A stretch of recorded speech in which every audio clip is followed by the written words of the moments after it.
the rule of zakat, a religious text in fighting terrorism in the context of Indonesia. Ini tentang apa? Paragraf pertama.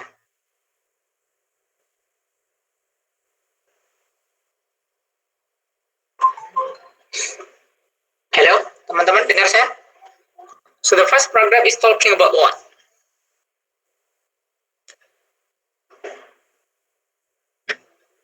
Nyambung nggak? Can you hear me? Latar belakang. Ya, Yunita. Background of Terrorism. Iya, background of research ya. Terrorism itu ya spesifik. Background of research. Oke, background of research. Ini latar belakang penelitian ini. Yang kedua, paragraf kedua, the second paragraph is talking about what?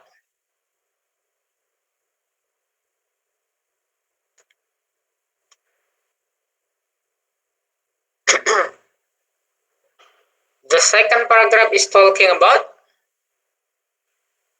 rumusan masalah, Pak. The aim of this research scientifically is to propose another aspect on terrorism research, and practically is to suggest an alternative way in fighting terrorism in Indonesia. The objective are to make the background of terrorism, to consider the role of zakat in fighting terrorism, and to give suggestions to the stakeholder in fighting terrorism in the context of Indonesia. Tentang apa? Tujuan research. Ya, aim of research ya, tujuan penelitian sama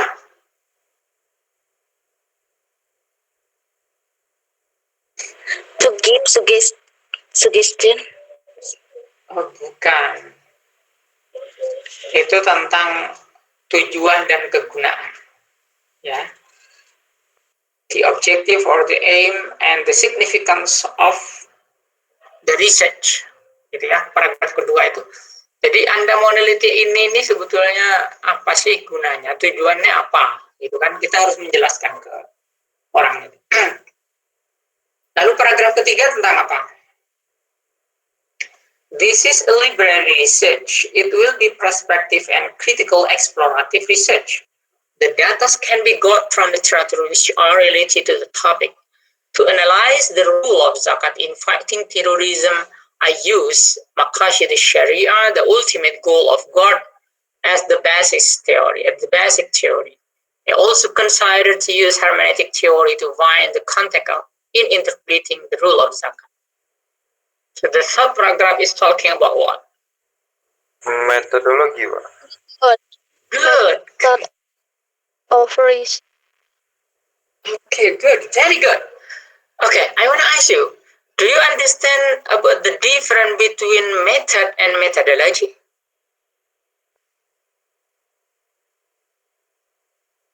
Do you know the difference between method and methodology? Tahu bedanya metode dan metodologi?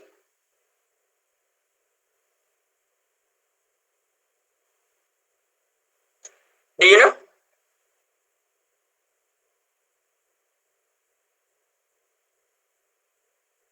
Tahu nggak teman-teman bedanya metode dan metodologi apa?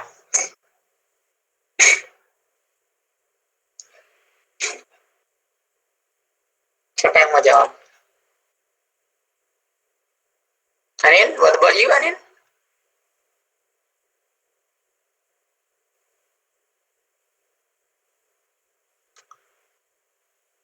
Zida?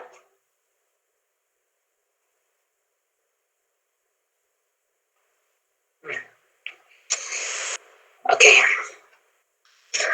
Jadi bedanya, saya kasih tahu ya. Zalfa mau jawab? Mungkin kalau metode itu caranya, tapi metodologi itu ilmunya. Mungkin ya. Karena ada logos gitu ya, logi. Jadi kalau metode itu hanya berkaitan dengan metode seperti jenis penelitian, pendekatan, sifat penelitian, itu metode. Tapi kalau metodologi, di situ sudah masuk di dalamnya adalah theoretical framework. Kerangka teori itu masuk di dalam metodologi.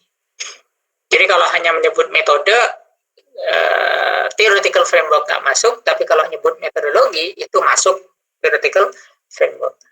Nah di paragraf ketiga itu tidak hanya metode tetapi juga teori, kerangka teori. Maka yang lebih pas itu penggunaannya adalah metodologi. Nah coba saya kembali lagi ke ini. So in the third paragraph, ya, dari sini sampai to the topic itu method. This is method. And from here to analyze the rule of zakat, maqasid syariah and hermeneutic theory, ini adalah theoretical framework ya, kerangka teorinya ini. Nah, gitu. Jadi kalau sayangnya Anda nggak pernah ngajuin judul ya. Coba tapi tahu nggak cara ngajuin judul di HKI itu gimana? Belum tahu, Sir. Belum tahu, sampai semester 6 aja belum tahu. Ke DPA dulu katanya Pak, terus nanti diakses sama DPA, terus dibawa ke Kaprodi, dari Kaprodi nanti dikasih surat buat jadwal sempro. Oke. Dan dari sana itu alurnya ya, alur administrasinya. Sampai ngadep ke DPA ngapain? Apa yang Anda serahkan? Judulnya Bu? Judul? Cuman judul tok? Sama minta arahan untuk. Nah, gitu loh. Kalau Anda maju ke DPA menggunakan abstrak yang seperti saya contohkan, itu enak. Gitu. Rencana judulnya apa? Kemudian dibuat 4 paragraf itu loh. Backgroundnya, kemudian tujuan dan kegunaannya apa. Tujuan dan kegunaan itu penting loh. The aim and the significance of the research is very, very important, but sometimes some student didn't understand. They think that this is only formalistic. Enggak, itu penting loh. Kalau yang bagus, yang benar itu ini penting banget. Orang kalau ngajuin proposal dinilai, itu salah satu poin yang sangat dinilai itu adalah tujuan dan kegunaan. Baru paragraf ketiga tentang metodologi, metode dan kerangka teorinya. Anda mau menyelesaikan masalah ini dengan cara apa? So your perspective apa? Karena kita bisa melihat ya, kita bisa menilai sebuah research itu akan menarik kalau perspektifnya menggunakan apa. Gitu. Bukan persoalan sesuatu itu sama sekali belum pernah dibahas orang, bukan. Orang yang kuliah di HKI itu sudah banyak. Mungkin Anda sudah kebingungan ya mencari judul itu. Judulnya kayaknya sudah diambil oleh orang-orang sebelum Anda itu. Tentang perceraian, perkawinan, waris, semua. But the important thing is not only in the topic ya, but also in the perspective ya. Anda tahu bedanya gini, saya contohkan yang sederhananya. Besi itu kalau di mata tukang pandai besi yang manual gitu, dibakar dulu gitu, jadinya apa?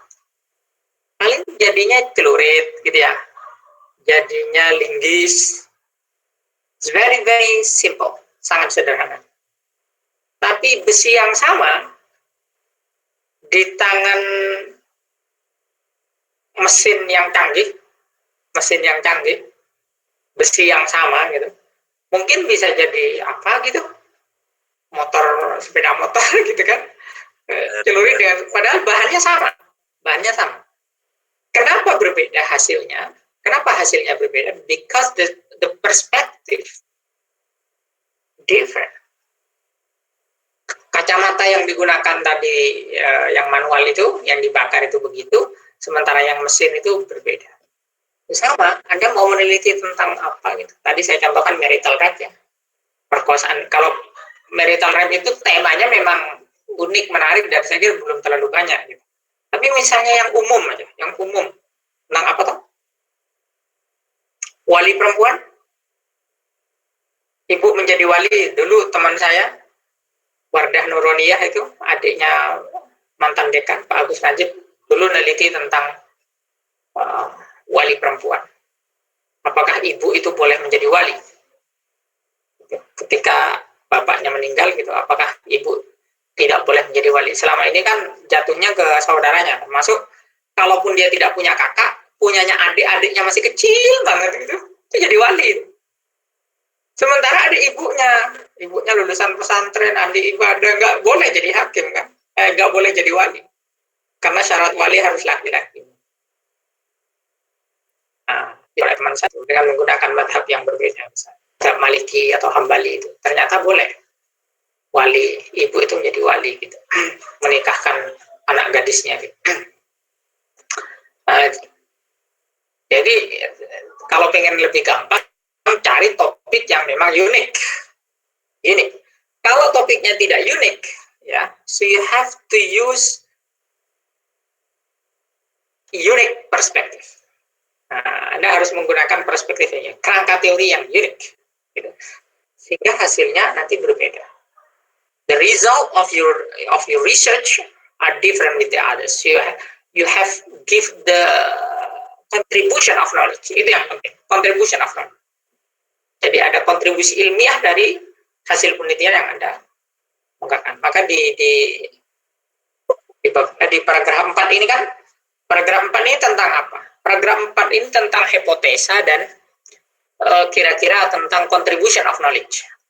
I hope the output of this research will describe the map of terrorism background because it is very important in considering the treatment for terrorists.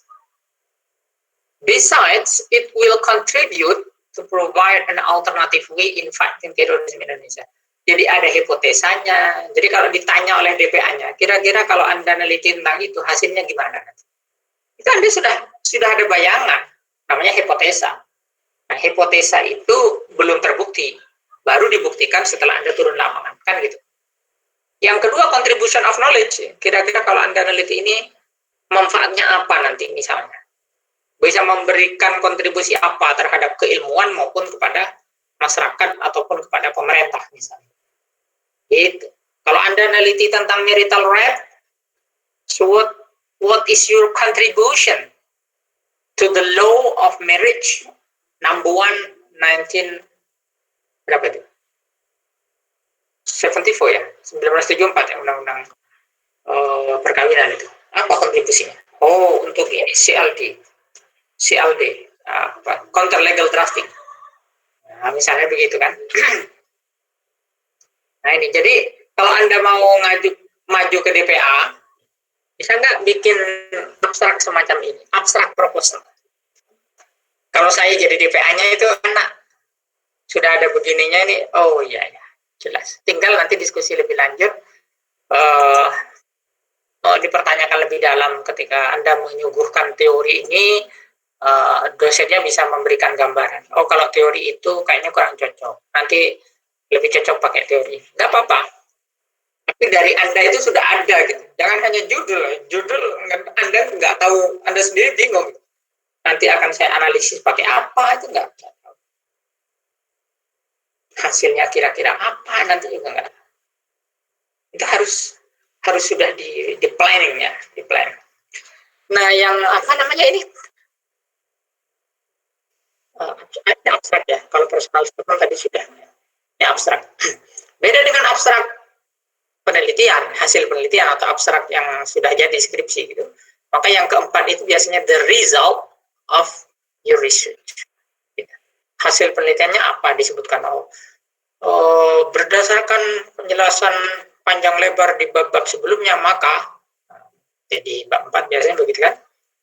Atau di kesimpulan di bab 5 itu, maka dapat disimpulkan bahwa ya, hasil penelitiannya begitu. 1, 2, dan 3. Tergantung problem of research yang Anda ajukan. Itu namanya abstrak yang sudah jadi. Tapi kalau abstrak yang ini, abstrak proposal. If you like to propose the title of your research, to your lecturer, or to your head of your department, to the head of your department, kajurnya, kaprodinya, ini akan sangat membantu. Bikin abstrak kayak gini. Jangan bikin abstrak yang nggak jelas. Tanya kenapa nggak jelas abstraknya? Namanya saja abstrak, Pak. Abstrak itu nggak jelas. Nah, begitu. Jadi Anda harus benar bikin abstraknya. Gitu. Ada yang mau tanya? Any question?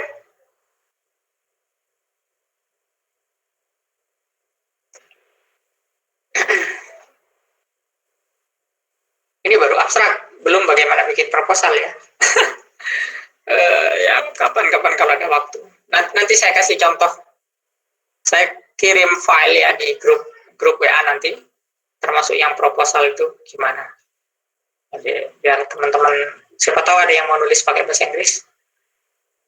Saya ini tukang provokasi ini. Saya mau provokasi di HES itu kemarin tiba-tiba ada yang WA ke saya, kebetulan DPA-nya saya ingin nulis skripsi pakai bahasa Inggris katanya. Senang banget. Kemudian saya coba konsul WA-an dengan dia itu pakai bahasa Inggris. Siapa namanya? Cewek, Kartika, Azizah Kartika. Dan dia nyambung dan menarik. Ininya menarik. Tema yang akan dia angkat itu tentang apa ya kemarin?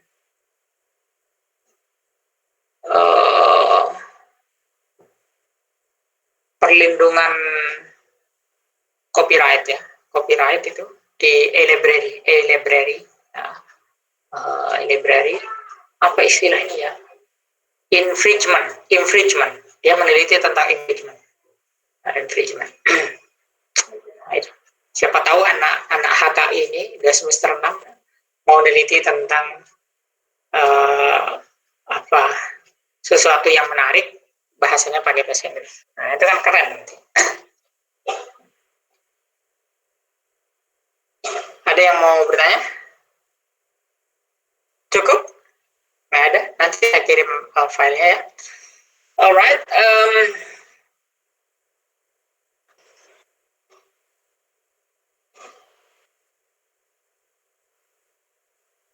Tadi dulu. Iya.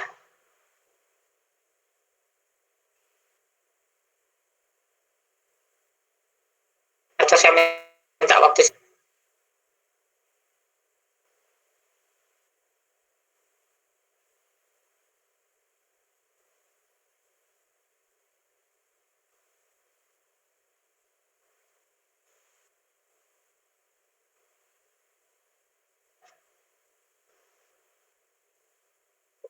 Nah, apalagi kalau teman-teman bikin kayak gini, ini lebih memudahkan kepada dosen gitu ya, bimbingan.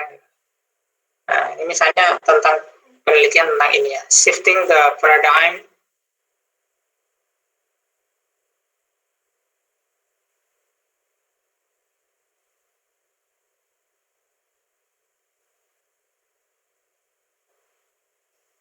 Biar jelas. Shifting the paradigm of enculturation, a grassroots approach to Catholic teaching in South Malang. Misalnya judul penelitiannya tentang ini. Pergeseran paradigma tentang inkulturasi gitu. Nah, sampai jelas begini enak ini kalau mau bikin. Jadi sebelum bikin proposal teman-teman bikin kayak gini. Problem of the study-nya apa? Ya. Pokok masalah. Nah, pokok masalah itu apa? Jadi bisa dibedain antara pokok masalah dengan rumusan masalah. Kalau pokok masalah itu tidak harus berbentuk pertanyaan, tetapi problemnya apa? Nah, problem itu bisa Anda ungkapkan di background, ya, di background, di latar belakang. Saya sering jelasin ke mahasiswa, background itu bisa dua, ya, bisa dua macam. Background itu,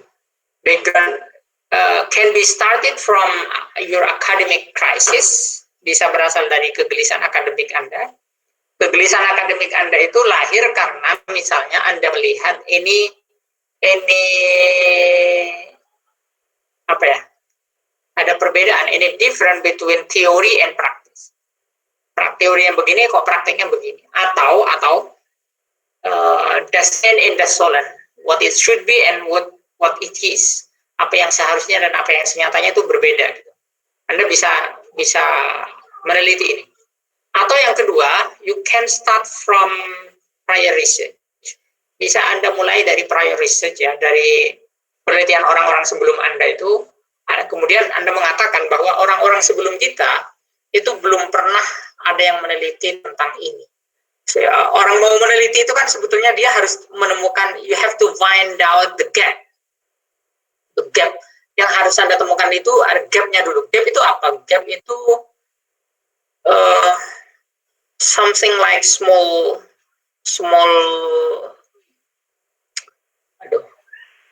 apa namanya? Lupa saya. Jadi seperti apa ya gap itu? Seperti lubang kecil lah, seperti jangan lubang nanti teman-teman pikirnya kemana-mana. Area kecil, area sempit yang belum pernah disentuh oleh orang lain, oleh peneliti sebelum kita. Jadi orang kalau meneliti tentang hukum keluarga itu sudah sampai ke sana, tapi belum ada yang nyampe sini. Nah, misalnya begitu. Itu bisa Anda teliti gitu.